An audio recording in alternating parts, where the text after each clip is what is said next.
Good morning, everyone. Welcome to Rohtak's first ILA conference. Before I start and say anything, I think we give a big round of applause to the ILA Rohtak committee and the NDU officials here. Great job.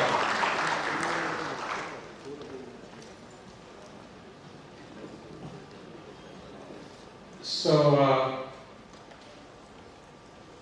we're very grateful to the Maharashtra NDU University for giving us this hall, and what a beautiful campus. I was telling my family that I've never seen such a beautiful university in my life.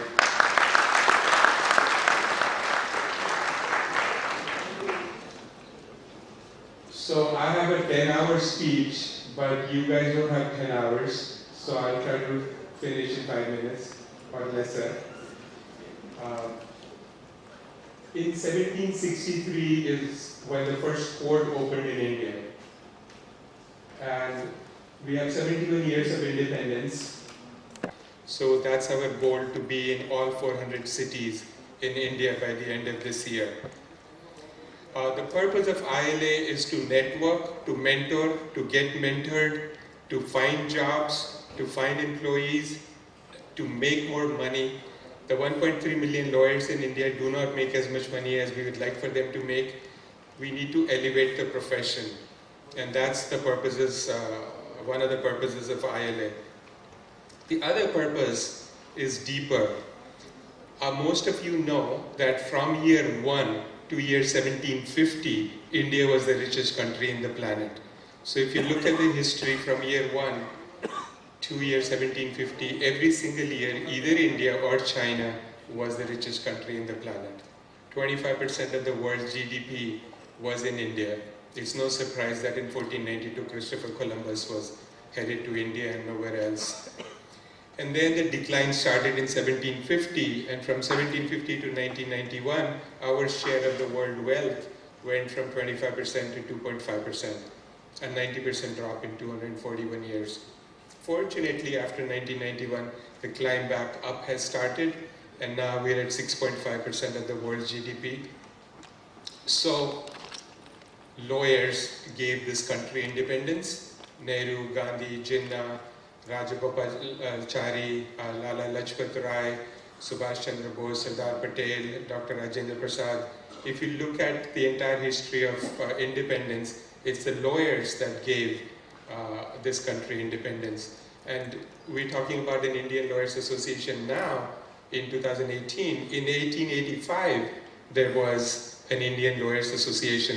It was just called Indian National Congress, started by Motilal Nehru, another lawyer. So these lawyers and our grandparents have given us independence. Then the generation before us in 1992 gave us liberalization. Now there's 1.3 billion people in the country. We need to get richer. We need to become a first world nation. 1 out of 6 people in the world lives in India. And we believe that the next revolution of India will come from all of you, will come from law, will come from lawyers. There's only so much the government can do. There's only so much our grandparents and our forefathers could do. They've done enough. It's our turn now. We need to make India the first world nation. There is conversation that India will exceed the GDP of United States in 2030. It'll only happen if we fix a few things. And whatever needs to be fixed now in this country is in our hands. We have to step up. Capitalism, democracy, freedom, liberty, justice needs a companion. Wealth creation needs a companion, and the companion is courts, the judicial system, and lawyers, and our way of rendering justice. If you think about it, law is the ultimate check on society, on religious leaders, on politicians, on police, on each other, on doctors, on construction contract workers. Everything, every part of society behaves better if law and order is working and if the judicial system is working.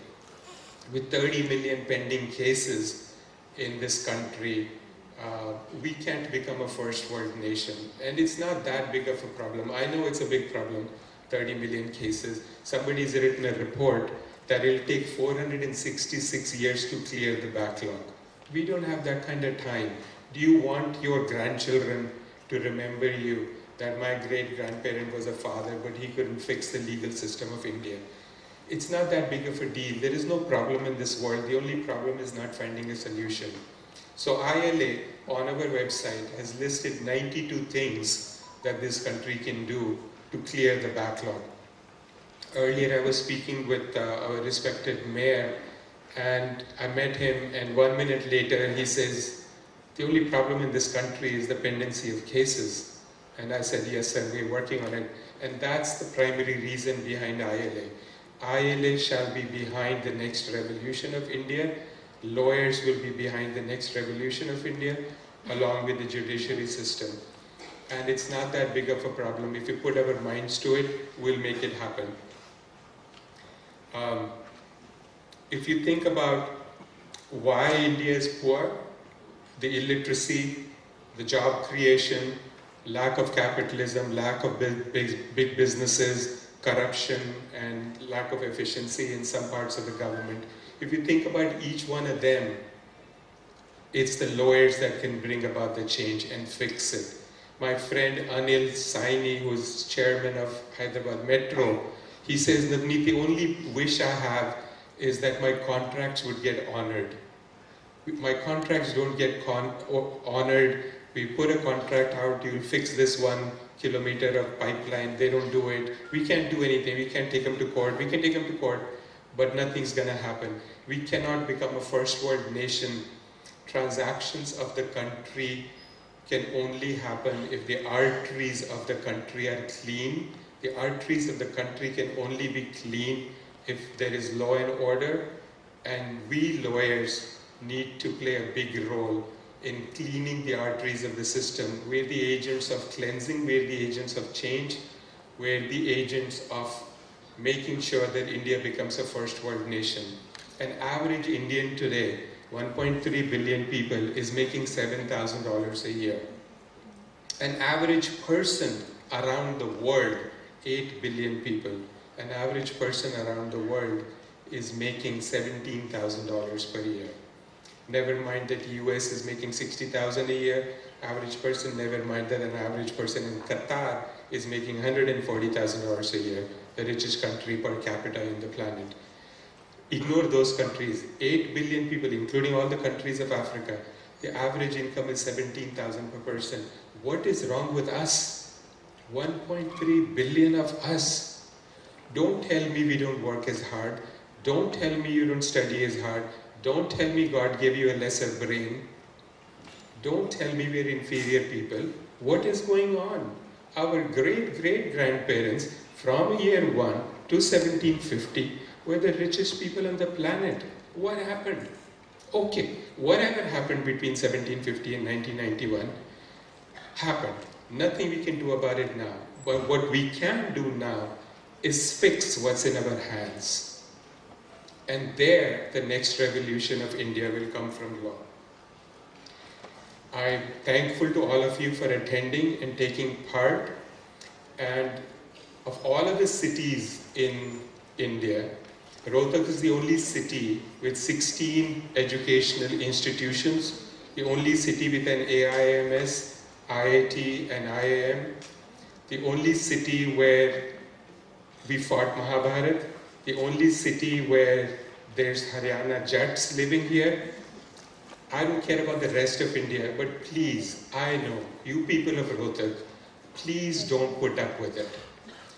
At the Chaudhary Bansai Stadium is famous because Sachin Tendulkar played his last game in 2013. That stadium should be famous because the Indian Lawyers Association of Rohtak and all of you and all the lawyers of Rohtak decided that we're not going to put up with it. We will make India the richest country in the planet. Thank you. Thank you.